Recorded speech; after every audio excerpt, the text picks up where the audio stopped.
The process of buying, selling, or leasing property can be both exciting and overwhelming.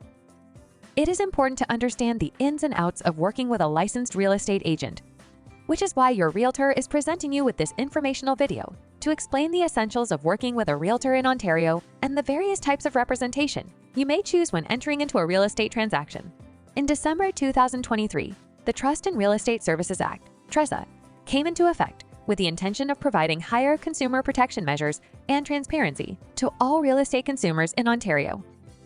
This video will provide you with a complete overview of the mandatory RICO information guide that a real estate agent must provide you with prior to entering into a working relationship with a realtor in the province of Ontario. Whether you're a buyer, seller, or just exploring your options, this video will help you understand the importance of working with a real estate agent and the various aspects of real estate transactions. You have most likely received this informational video from a real estate agent because you are considering receiving services from a real estate agent, or the agent is representing the other client in the transaction, and you might receive assistance from the agent. All real estate agents in Ontario must be registered, which requires them to complete necessary education and carry consumer deposit insurance and professional liability insurance. Real estate agents provide valuable information, advice, and guidance to buyers and sellers as they navigate the complexities of real estate transactions. If you are a seller, an agent can advise on market conditions, strategy and price, market your home, provide referrals to other professionals, arrange and attend home inspections and appraisals, arrange showings, advise you on how to handle offers and other aspects of the transaction, vet offers and potential buyers, negotiate to achieve the best price and terms for you, and guide you through closing. If you are a buyer, an agent can assist you in finding financing, make you aware of any tax exemptions you may be eligible for, gather information about neighborhoods and homes, and arrange to show you properties, make inquiries about the property, advise you on the best approach in competing offer situations, negotiate with sellers to achieve the best price and terms for you, guide you through closing, and provide you with referrals to other professionals. As a client, you also benefit from undivided loyalty, full disclosure, confidentiality, and the avoidance of conflicts of interest. Your agent is committed to promoting and protecting your best interests throughout the transaction. As a client, you have responsibilities too. Be clear about what you want and don't want, and make sure you share all information that might be relevant. Respond to your agent's questions, understand the terms of your agreement with the brokerage, and pay the fees you have agreed to. Now that we have covered the benefits of working with a real estate agent, let's discuss the risks of representing yourself. If you are not a client of a real estate brokerage, you are considered a self-represented party. While the choice of representation in each real estate transaction is yours, there are significant risks associated with electing to be self-represented. If you choose not to work with a real estate agent, it will be your responsibility to look after your own best interests and protect yourself.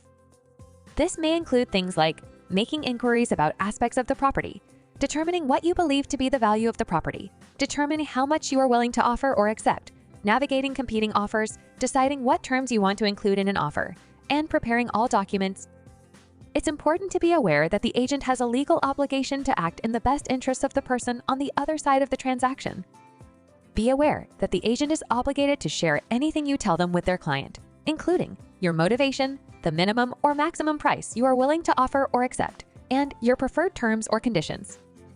The agent cannot provide you with any services, opinions, or advice, do anything that would encourage you to rely on their knowledge, skill, or judgment, encourage you to represent yourself, or discourage you from working with another real estate agent or brokerage. Remember, any assistance the agent offers you is a service to their client, not you. This assistance is in the best interests of their client, not you. They are there to help their client sell or buy a property. The agent must provide you with RICO's information and disclosure to self-represented party form and walk you through it before they can provide you any assistance. And remember, you always have the right to change your mind and get advice as a client of another brokerage. When you decide to work with an agent, you become a client and will sign a representation agreement or a contract with the brokerage. If you do not want to sign an agreement, you should not expect the real estate agent to provide you with any services. In Ontario, there are two kinds of representation to be aware of. The first is brokerage representation. Under brokerage representation, the brokerage and all of its agents represent you. The second is designated representation. Under designated representation, one or more of the brokerage's agents is your designated representative. You are not represented by the entire brokerage. Your representation agreement must be presented to you in writing and should describe the duties owed to you, the services you will receive, your rights and responsibilities, what you will pay, and specific terms of the agreement, including how long the agreement will last and whether you can cancel it. It is important that you read and understand the entirety of your representation agreement. Here are some things you should look for: the name of your designated representative, the scope of your agreement, the services you will receive, payment amount and terms, and how this differs if you are a seller or if you are a buyer. Any termination provisions, expiry date of the agreement, and any holdover clause. After reviewing your agreement, if you have any questions, be sure to consult with your real estate agent. Now, let's talk about multiple representation. This occurs when the same agent or brokerage represents more than one client in the same transaction. It's crucial to understand the implications and risks. Under brokerage representation, multiple representation exists when the brokerage represents both the buyer and seller in the same transaction. Under designated representation, multiple representation exists when the same agent is the designated representative for both the buyer and the seller in the same transaction. Multiple representation is not permitted unless each of the clients involved agree to it. It is recommended that you seek independent professional advice before proceeding with multiple representation. If you agree to multiple representation, the brokerage or designated representative must treat each of the clients involved in an objective and impartial manner, cannot maintain undivided loyalty to you or promote and protect your interests over the interests of the other client, cannot offer advice to you about such things as the price you should offer or accept or terms that should be included in an agreement of purchase and sale. Before agreeing to multiple representation, the brokerage is required to provide you with a written disclosure that explains how the brokerage's duties or the designated representative's duties to you will change, the differences in the services you will receive, and any change to how much you pay the brokerage. Until this information is disclosed in writing to all clients in the transaction, and all parties agree in writing, the brokerage or designated representative cannot take any further steps on behalf of any of the clients. Remember, you have the right to refuse multiple representation. A quick note on open offers. Recently, you may have seen articles in the media about open bidding or an open offer process.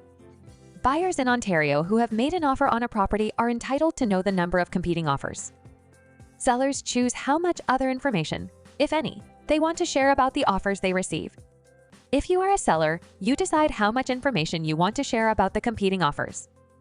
Your agent will advise you based on many factors, and you need to provide clear written direction to your agent before the content of any offers can be shared. If you are a buyer, you decide whether you want to participate in a process where the content of your offer might be shared with other buyers.